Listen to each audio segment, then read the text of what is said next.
buenas tardes, muy buenas noches para todos los que nos van a estar mirando desde aquí, ¿sí? Hoy vamos a estar compartiendo una hermosa palabra y yo la titulé El territorio dividido, ¿sí? El Señor Jesús siempre hablaba por parábolas, ¿sí? Hay algunas que eran más entendibles que otras. Otras tenía que el Señor Jesús explicársela a sus discípulos, ¿tá? Pero esta está bastante clara, ¿sí? Vamos a ver a Mateo 7, 24 al 27. Esta habla de los dos cimientos, ¿sí? Y dice así la palabra: cualquiera pues que me oye estas palabras y las hace, le compararé a un hombre prudente que edificó su casa sobre la roca. Descendió la lluvia, vinieron ríos y soplaron vientos y golpearon contra aquella casa, y no cayó, porque estaba fundada sobre la roca. Pero cualquiera que me oye estas palabras y no las hace, le compararé a un hombre insensato que edificó su casa sobre la arena. Y descendió lluvia, y vinieron ríos y soplaron vientos, y dieron con ímpetu contra aquella casa, y cayó, y fue grande su ruina. Él estaba estableciendo aquí un ejemplo de la vida cotidiana, ¿sí? De cómo nosotros edificar, ¿sí?, nuestra casa natural. ¿Dónde edificarla? ¿Dónde poner los cimientos? La casa sobre la roca significa dónde edificamos, dónde construimos nuestro hogar, ¿sí? ¿Cuál es la plataforma, ¿sí?, espiritual? Ya no es la base material, sino la roca, la plataforma espiritual donde vos empezaste a construir tu casa otra vez, ¿sí? Cuando nosotros vinimos a Cristo teníamos nuestro hogar. Muchos de nosotros ya estábamos casados, con hijos, ¿sí? Hijos, unos más chicos, otros más grandes, pero nuestra casa estaba edificada, entre comillas, ¿sí? Ya teníamos una familia, teníamos un hogar. Pero he aquí que cuando conozco al Señor, me doy cuenta que el edificio que yo había construido, ¿sí?, el hogar que había construido, sus bases eran bases humanas, fundamentos, argumentos, algo enseñado por mis padres, ¿sí?, algo que yo había aprendido de las vivencias de la vida. Pero el Señor me enseña otra cosa. Me dice que mi casa es como que yo tuviera que sacarla de donde está, sacarle la base que tiene y ponerle la base de Cristo, la plataforma del Señor, para poder volver a reedificar, ¿sí? Reedificar los muros de mi casa, los techos, los pisos, las habitaciones, ¿sí? Pero ya iba a ser con Él, no sin Él, ¿ah? Los creyentes siempre vamos a tener que ir en contra de la corriente. El mundo, la sociedad, todos van a favor de un montón de ideas políticas, religiones, ¿sí? Pero aquellos que tenemos la verdad de Cristo, aquellos que poseemos la verdad del reino, vamos a ir contra la corriente. Siempre vamos a encontrar ciertas oposiciones, hasta la familia se nos va a oponer muchas veces, por causa de que yo me empiezo a cimentar en la verdad del reino, ¿sí? El mundo va para un lado y nosotros vamos para otro. Siempre tenemos que estar así. Y educar a nuestros hijos también en la palabra. Porque todo lo que se presente como problemas, enfermedades, pleitos, conflictos familiares, conflictos laborales, si yo estoy parado en la palabra, siempre voy a poder estar de pie. Porque la palabra me va a mantener de pie, ¿sí? Ahora, cuando yo estoy fundamentado en mis argumentos humanos, en lo que los vecinos dicen, en lo que dice la sociedad, en lo que dicen las leyes, en lo que dice esto, aquello, eso va y viene. Entonces, cuando esas leyes, cuando esos fundamentos caigan, mi casa también se va a caer, mis ideas se van a derrumbar. ¿Por qué? Porque no están fundamentadas en una verdad que es estable, como la palabra del reino, ¿sí? Ella es poderosa para mantenerme de pie. frente a cualquier situación, aun cuando viene la muerte, se muere un ser querido, se muere aquella persona más preciada en tu vida, aquella que uno le dio el mayor de los valores. ¿Qué me va a mantener de pie? La palabra. La palabra. Yo no me voy a derrumbar, sí voy a hacer el duelo, pero no, mi vida no se va a ir con aquella persona que se fue. Hay otros momentos que recibimos abandonos, gente que por estar en Cristo perdió hasta el hogar, se le fue el marido, se le fue la mujer, se le fueron los hijos, quedó solo completamente. En ese abandono, ¿qué te mantuvo de pie? El Señor, la palabra. Hay traiciones de los amigos. Cuando venimos a Cristo, resulta que después los amigos que teníamos, que creíamos eran buenos amigos, ¡guau!, nos traicionaron todos. Pero la palabra nos mantiene firmes, ¿sí? Mi casa siempre que esté unida a Dios, siempre me va a mantener estable, firme. No que no voy a desmayar, no voy a caer, no. No que yo voy a fingir siempre que está todo bien, no. Hay momentos que yo puedo tener momentos de debilidad, pero no me va a derrumbar para siempre. Esos serán lapsos, pero yo voy a estar de pie de acuerdo a la palabra. Vamos a ir a Mateo 12, 25.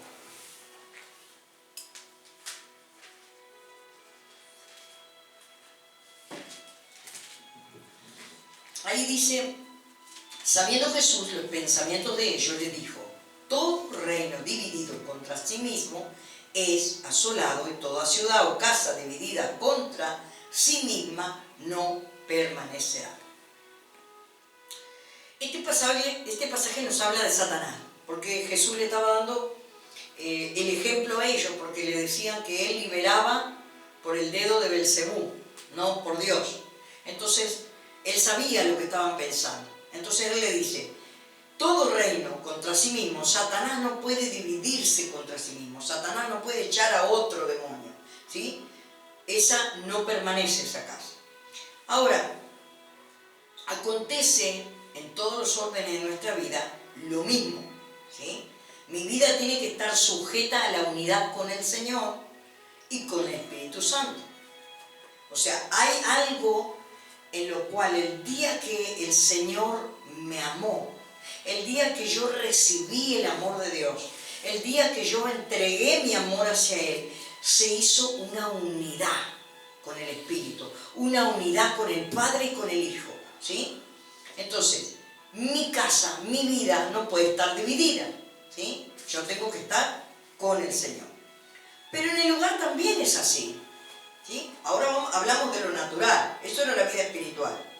El matrimonio tiene que estar unido. El matrimonio, el esposo y la esposa tienen que estar unidos. Tienen que luchar por los mismos sueños, tienen que luchar por las mismas metas, tienen que unirse para educar a sus hijos, ¿sí? Tienen que unirse en el área económica, tienen que unirse en el área laboral, tienen que unirse en los momentos de enfermedad, tienen que unirse en los momentos donde todo es irritabilidad, tropiezo, problema. Ahí es donde debemos estar unidos. Debemos estar unidos en la iglesia, en el servicio, la casa, el matrimonio. Los hijos tienen que entender que nos es necesaria la unidad con el Señor, ¿sí? No aquellos que no conocen nada, ¿sí? Sino los que ya conocieron al Señor. Esos tienen que sentir la necesidad de que necesito estar unido a Dios. Ahora, si estas cosas no se están dando en el hogar, Dios no va a mandar juicio, porque encontramos muchas familias que están divididas y están en la iglesia, ¿sí? Pero Dios no manda juicio, porque Dios nos ama. Dios en su gran misericordia nos sigue amando, nos sigue dando oportunidades. Él no manda juicio, ¿sí? Él tiene misericordia. Pero tenemos que tener en claro y darnos cuenta cuando la casa está dividida, ¿sí? Al menor roce, vemos que las cosas se derrumban, paredes que se caen, y hay que volver otra vez a edificar. hay que volver otra vez a unirse al Señor, llorar en su presencia, clamar otra vez, porque entiendo que mi casa está dividida. Y esa división no hace que la casa permanezca de pie. Es como que, vamos a dar un ejemplo, una casa dividida es como que tuviéramos una fachada delante, ¿sí? Tenemos dos ventanas, la puerta tiene cerrojo, pero resulta que la parte de atrás de la casa no tiene pared, no tiene puerta, está totalmente abierta. Por ahí entran los vientos, por ahí entran las mareas, entra la lluvia, entra todo, ¿sí? Porque hay una zona de mi casa que está abierta, ¿sí? Está dividida. Cuesta mucho más construir y edificar un hogar cuando estamos en desacuerdo. Cuesta muchísimo. No es nada fácil cuando las personas están en desacuerdo. Pareciera que uno se hincha para el del norte y el otro se hincha para el sur. Y cuando pareciera que todo iba bien, se desparramó, vino un lío, un problema, y otra vez volver a cinchar el carro, ¿sí? Cuesta mucho cuando uno de los dos es indiferente a las necesidades espirituales y no le importa nada. Y dígame si no es cierto. Yo he sentido lamento de muchas mujeres, que son las únicas que luchan por su casa espiritualmente en oración. Y al hombre les cuesta muchísimo. Pero ellas luchan y luchan y luchan. Pero es una lucha que desgasta. Porque esa casa se mantiene de pie por esa mujer que ora. Cuesta, eso cuesta. Por eso es que la casa tiene que estar lo más unida posible. Cuesta mucho cuando hay uno que manipula y manda. Y el otro lo deja, porque ya está acostumbrado, acostumbrada, ¿sí? Porque no se le toma nunca en cuenta la opinión, ¿no? Entonces el otro manda, decide, hace, deshace, y el otro, para no decir nada ni a pelear, sí, hace lo que quiera. He visto muchos hombres tomar esa actitud. Como vos quieras, hace como vos quieras. Ella decide, hace, deshace. Esa es una casa dividida. Es una casa que cuesta mucho mantenerla en pie.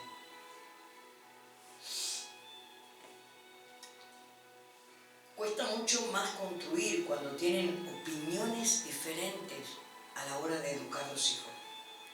No nos ponemos de acuerdo. Yo digo tal cosa y vos decís tal otra. Yo digo una cosa y vos me llevas la contra. Cuesta mucho edificar una casa sobre esos fundamentos. Cuesta. Por eso el lugar tiene que estar unido, no dividido. Porque aunque pareciera, pero es mi opinión, pareciera que mi opinión no cuenta, no. Cuentan las dos opiniones. Pero cuando las opiniones están juntas, unánimes, en la verdad de la palabra, no le cuesta a nadie. Todo se hace más fácil. Todo es más llevadero. Porque estamos unidos, no en la opinión mía, sino en la palabra de Dios. Cuesta mucho en la parte económica cuando uno paga todas las deudas y el otro derrocha. Y no quiere darle a Dios lo que le corresponde. Esa área laboral, esa área económica, ¿sí? ¿Cómo voy a mantener mi casa prosperada? Cuando yo sé lo que tengo que hacer y lo hago, pero el otro o la otra no quiere dar a Dios. ¿Cómo me mantengo firme? ¿Cómo mi casa es bendecida si no doy lo que tengo que dar? Entonces, el que sí hace y el que sí va con la palabra, le cuesta mucho permanecer en pie. Porque se siente que está cinchando su propia cruz, su propio carro y el del otro. Amén. Vamos a dar un ejemplo. Cuando Lucifer estaba unido al Señor en los cielos, todo iba bien. Él era música en el trono de Dios. Dice que él entraba y salía al trono de Dios todas las veces que se le placía. Pero cuando él se revela y empieza a sembrar una semilla de división en el reino, fue expulsado, fue dividido. No porque Dios quisiera expulsarlo, sino porque el propio pecado que Satanás tenía hizo que todas las cosas se echaran a perder. Había un plan tremendo en el reino de los cielos, en el trono de Dios mismo, pero Satanás lo echó a perder todo. ¿Por qué? Por rebelde, por desobediente, por estar sembrando cizaña en contra del mismo reino que le era beneficioso, que lo había creado, que lo había levantado, que le había dado un lugar espléndido en el reino, que tal vez otros ángeles envidiaban el lugar que tenía Satanás. Pero la división, el orgullo y muchas tantas cosas que se encontraron en ese corazón hizo que perdiera su lugar, su función, y fuera a parar a lo peor de lo peor. Por eso él está tan enojado con la humanidad. Por eso está tan enojado con la iglesia. Por eso está tan enojado con los hijos de Dios. Porque lo que a nosotros se nos perdona, a él no se le perdona. A nosotros se nos perdona la rebelión, la desobediencia, el orgullo. Y Dios nos da una oportunidad, y nos da tiempo, y nos da misericordia. Pero con el diablo no tuvo misericordia. Le dijo, mi hijo, como rayo, vaya hasta la tierra. Entonces, ¿cómo no se va a enojar con nosotros? Ahí es donde uno tiene que estar atento. El reino de los cielos, el reino del Señor, funciona cuando hay unidad. Donde hay una división, ya el Señor pone allí su autoridad. Primero tenemos que tener unidad nosotros con Dios, ¿sí? Con el Señor primeramente. Y después con el lugar donde nos congregamos, unidos a eso, los pastores donde estamos, ¿sí? Ahora, hay preguntas. No quiero para que me contesten, simplemente para reflexionar y reflexionar con aquellos que también están del otro lado, que van a escuchar, van a mirar esta prédica. ¿Quiénes son tus autoridades espirituales? ¿A quién consideras tu autoridad espiritual? Porque hay gente que se congrega, pero no considera que sus pastores son autoridad sobre él o sobre ella. ¿Cuál es la división que hay? ¿Cuál es el argumento que yo puedo estar poniendo para decir no estoy de acuerdo con mis autoridades espirituales, que nos pasa también a los pastores? No estamos hablando solamente de los congregantes, los pastores también tenemos esas dificultades a veces. Que yo tengo que examinar mi corazón. ¿Y por qué no estoy unido a esos pastores?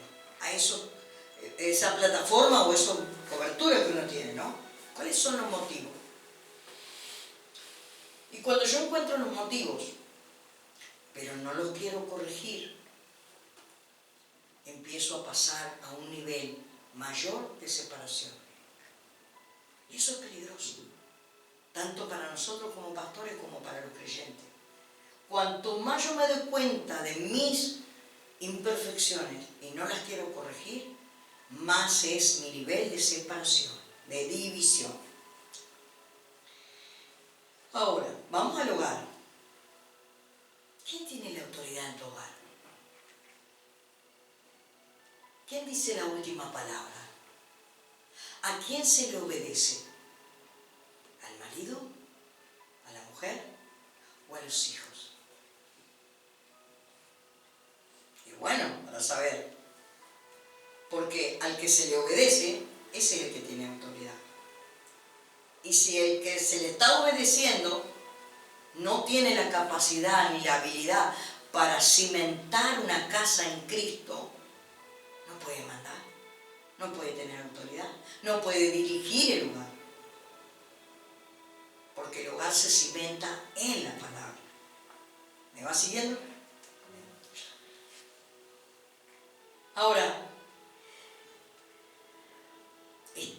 unidos con esas personas?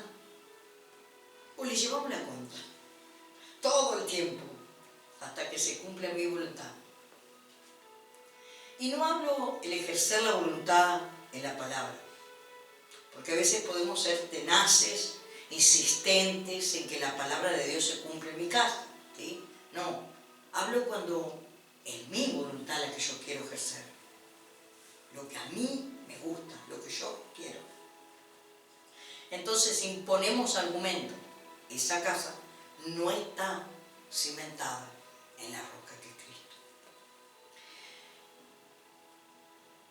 O sea que los fundamentos son otros, argumentos, y cuando la casa, yo me estoy dando cuenta a través de las palabras, a través del Espíritu Santo, de la oración, me estoy dando cuenta que mi casa está dividida por argumentos humanos y no los corrijo.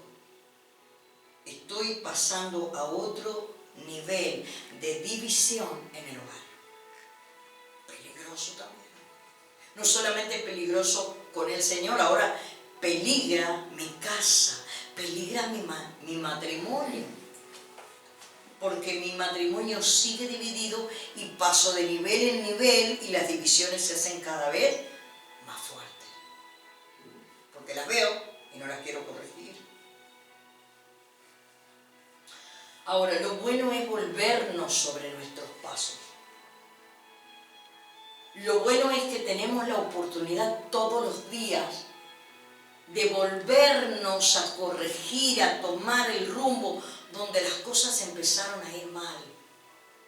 ¿Dónde fue que nos empezamos a dividir? ¿Dónde fue que nos empezamos a separar? Piense, ¿en qué momento de mi matrimonio yo me empecé a separar de mi marido? ¿En qué momento yo me empecé a separar en la iglesia? ¿Qué pasó? ¿Qué hubo? ¿En qué momento yo me empecé a separar con los hijos? ¿Qué había? Entonces tengo que volver a ese punto otra vez y retomar y corregir las imperfecciones. Porque mientras tenemos vida, tenemos la esperanza de volver a retomarnos otra vez. Mientras nos vamos arrepintiendo todo el tiempo, tenemos la oportunidad con Dios de que Él nos perdona y nos vuelve a restaurar. Ahora, ¿por qué no quiero ser restaurado? ¿Por qué no quiero ser restaurado? Me queda cómodo, me queda bien, me duelen los cambios, no me gusta. Hay mucha gente que se resiste por cambios. Pero no hacemos el esfuerzo. Capaz que el cambio no te es tan difícil. Solamente está difícil acá, en la mente, en los pensamientos. Yo conozco a alguien que dice, me cuestan los cambios enormemente, pero le cuestan en la cabeza, en la mente. Se hace una madeja, piensa de acá para allá y de allá para acá, pero en realidad cuando va a hacer el cambio no le resulta tan difícil. Porque la mente muchas veces nos traiciona.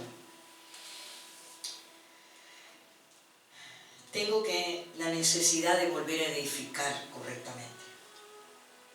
Nuestro Dios es paciente, Él es misericordioso, Él nos está esperando todo el tiempo. ¿Por qué? Porque Él quiere la bendición.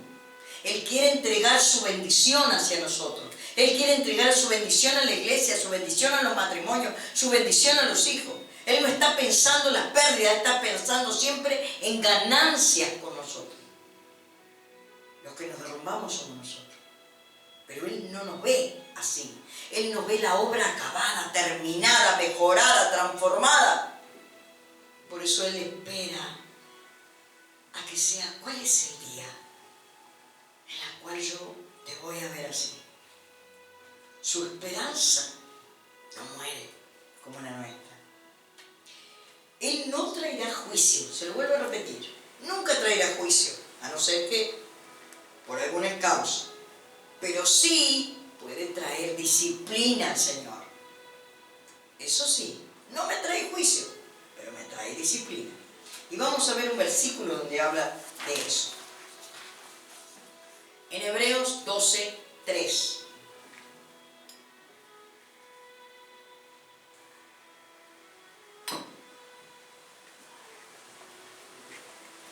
Hebreos 12:3 dice: considerad a aquel que sufrió tal contradicción de pecadores contra sí mismo, para que vuestro ánimo no se canse hasta desmayar. Mire lo que dice acá, que consideremos, valoremos, reflexionemos sobre la contradicción de que Él, siendo sin pecado, se hizo un pecador, cargó todo el pecado de la humanidad contra sí mismo y no desmayó. ¿Por qué desmayamos nosotros si no tenemos que pasar esa situación? Porque aún no habéis resistido hasta la sangre, dice. Nosotros ni cerca de sufrir y de derramar sangre como lo hizo para ser transformados, combatiendo contra el pecado.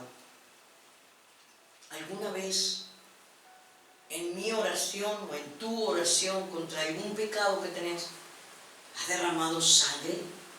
¿Has llorado hasta quedarte sin gana? No es difícil. Capaz que lloramos un poco, nos levantamos, volvemos a llorar otro poco y ahí vamos. Pero el sufrimiento del Señor, que derramó sangre, lágrimas de sangre, cuando se empezó a aproximar el pecado sobre sus espaldas, lloró hasta que brotaba sangre de su frente. Nunca hemos resistido tal dolor.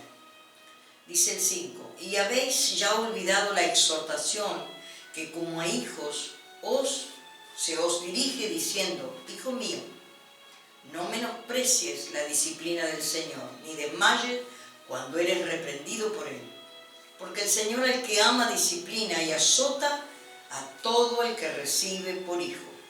Si soportáis la disciplina, Dios os trata como a hijos. Porque ¿qué hijo es aquel a quien el Padre no disciplina? Pero si se os deja sin disciplina, de la cual todos han sido participantes, entonces sois bastardos y no hijos. ¿Será buena la disciplina de Dios? Claro que sí. Que no deje de disciplinarme el Señor, por favor.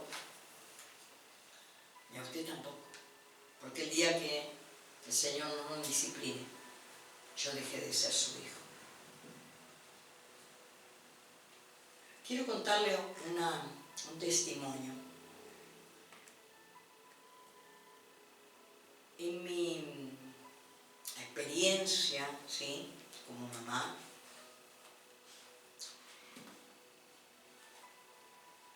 hay momentos en los cuales yo tengo un amor muy especial por mis hijos. Pero el más problemático, hay momentos que me cuesta mucho amarlo. No es que dejo de amarlo, sino que es como que se presentara una barrera por causa de lo que Él porta, de lo que Él hace. Pero a su vez, cuando me da la oportunidad y están los ánimos bajos, otra vez corrijo. Porque aún en la dificultad sigue siendo mi hijo. Y no puedo dejar de corregirlo. No importa cuántos años tenga tu hijo, tu hija. El mío ya tiene 30. Sin embargo, cuando me da la oportunidad, lo corrijo. Le digo, esto está mal. Ay, ¿por qué vos me querés llevar a la iglesia? No me importa lo que me digan. Yo siempre te voy a marcar lo que una vez conoció, porque él conoció a Dios. Lo conociste. Entonces sabés lo que es bueno y está mal, lo que está bien y lo que no. Pero intento todo el tiempo que me da lugar corregir, poner autoridad, poner límite. No importa, que me diga lo que quiera, se enoja, pero al rato está con mamá otra vez. Son cosas que a veces son difíciles de tragar, porque uno, así como Dios desea vernos diferentes, nosotros también deseamos ver diferentes a nuestros hijos. Y yo digo, Señor, Si yo con uno solo me siento mal, ¿cómo serás tú con todos los hijos que tienes? Y con todos los que se apartan, y los que un día te conocieron, y aquellos que hubo un milagro